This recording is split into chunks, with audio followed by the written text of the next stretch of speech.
आपका हमारे YouTube channel पर स्वागत है। मित्रों, हिंदू धर्म के अलग अलग ग्रंथों में पितृपक्ष का विशेष महत्व बताया गया है।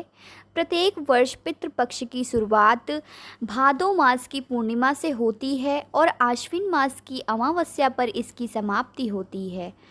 ये जो 15 दिनों का समय है उसे ही धर्म ग्रंथों में श्राद्ध पक्ष या पितृपक्ष कहा जाता है। आज की इस प्रस्तुति में हम आपको बताएंगे पितृपक्ष में गाय की क्या महत्वपूर्णता है, गाय को पितृपक्ष में कौन सा भोग लगाना चाहिए और कौन सी गलतियां करने से बचना चाहिए।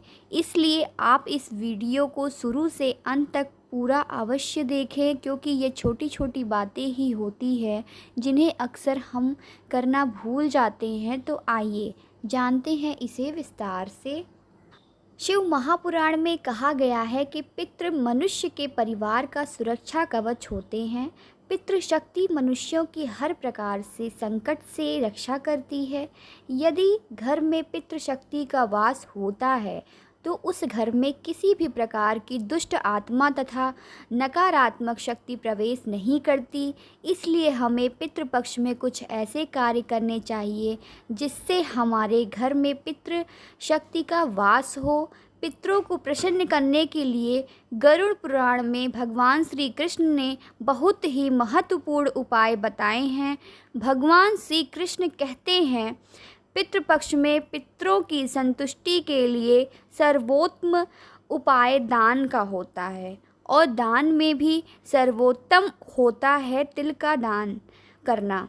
जो भी मनुष्य पितृपक्ष में पितरों के लिए तिल का दान करता है उसके सभी पापों का एवं दुखों का नाश हो जाता है। इसके अलावा आप पितृपक्ष में अपने पितरों की संतुष्टि के लिए वस्त्र आदि का दान अवश्य करें।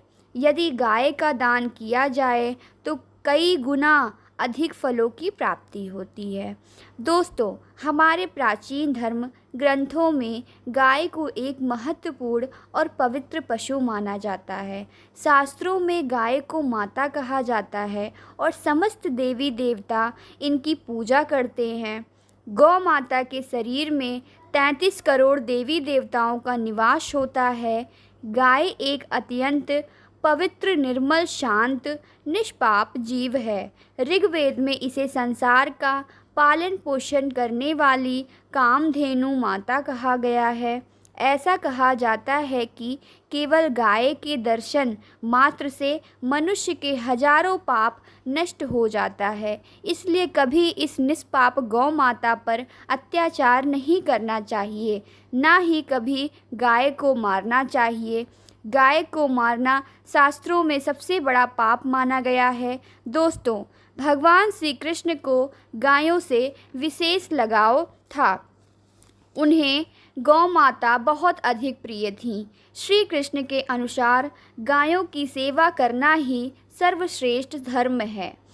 इससे बड़ा पुण्य का कार्य संसार में दूसरा कोई नहीं। श्री कृष्ण कहते हैं, जब संसार से गाय समाप्त हो जाएंगी तब कलयुग का अंत होगा।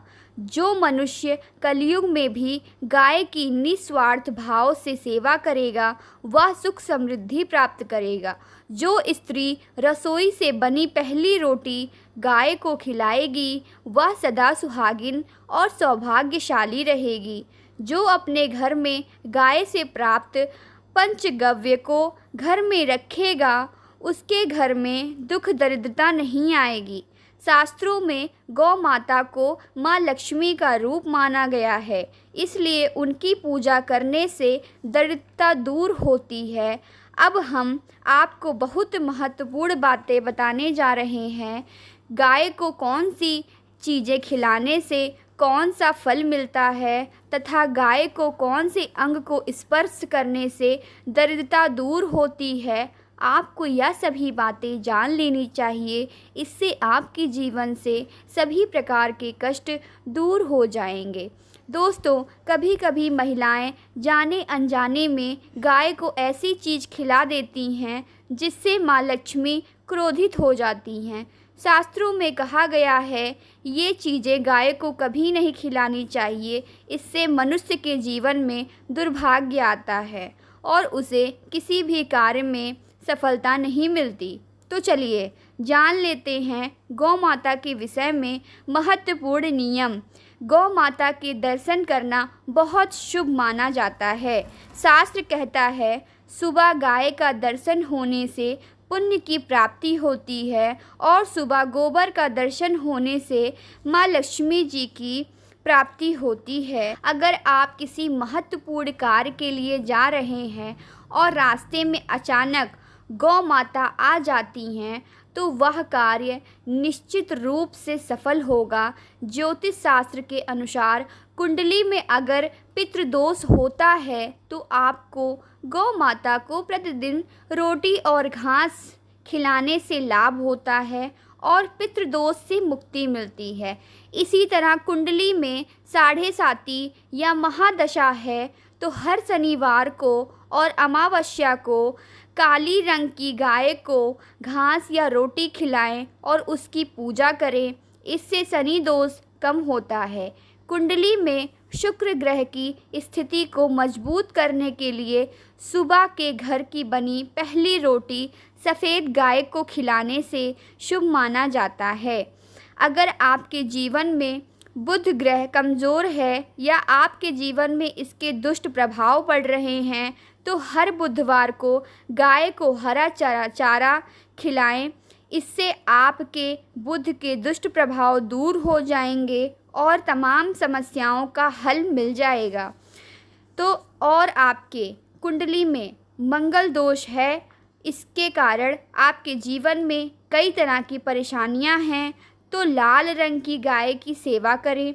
मंगल के दिन गाय का पूजन करें और उसे गुड़ चने आदि खिलाएं। बृहस्पतिवार ग्रह को जीवन के सभी मांगलिक कार्य का कारक माना जाता है।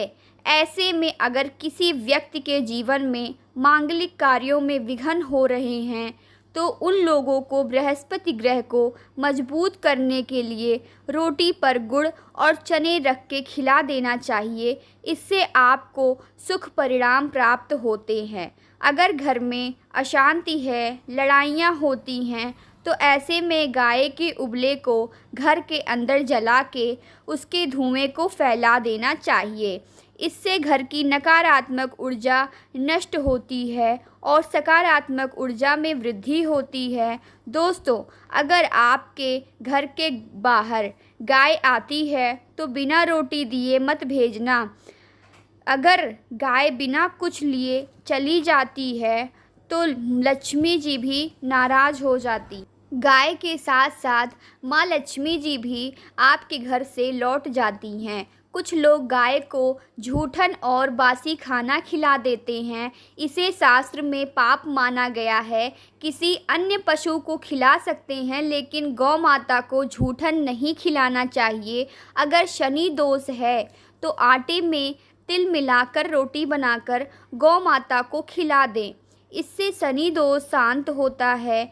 अगर मंगल दोष है तो रोटी में हल्दी मिलाकर गाय को खिला दें। और अगर घर में धन की समस्या है तो गुरुवार को गाय को केले का फल खिलाना चाहिए। इससे दरिद्रता दूर होती है। दोस्तों, गौ माता के पीठ पर उभरा हुआ कुबड़ होता है। अगर आपके घर गौ माता आए तो आप एक बार उसे ज़रूर स्पर्श करें। उसमें सूर्य केतु नारी होती है। जो भी गाय की सेवा कर लेता है उसकी अकाल मृत्यु नहीं होती है, उसको मोक्ष की प्राप्ति होती है। तो जिस मनुष्य के हाथ की रेखा सोई हुई है उसको अपने हथेली पर गुड़ रख कर गाय को उसकी जीभ से चटाने से उसकी सोई हुई भाग्य रेखा खुल जाती है उसका दुर्भाग्य सौभाग्य में परिवर्तित हो जाता है। दोस्तों, इस प्रकार से आप भी गौ माता की देखभाल कर सकते हैं और हर एक नियम का पालन कर सकते हैं। उम्मीद है आपको वीडियो अच्छी लगी होगी। अगर आपको हमारी वीडियो अच्छी लगी हो तो लाइक करिएगा, कमेंट करिएगा। अगर आप हमारे चैनल पर न्यू हैं, पहली बार हमारी आवाज़ सुन रहे हैं, तो चैनल को सब्सक्राइब करके बेल नोटिफिकेशन को ऑन कर दीजिएगा और कमेंट में जय गौ माता ज़रूर लिखिएगा। धन्यवाद।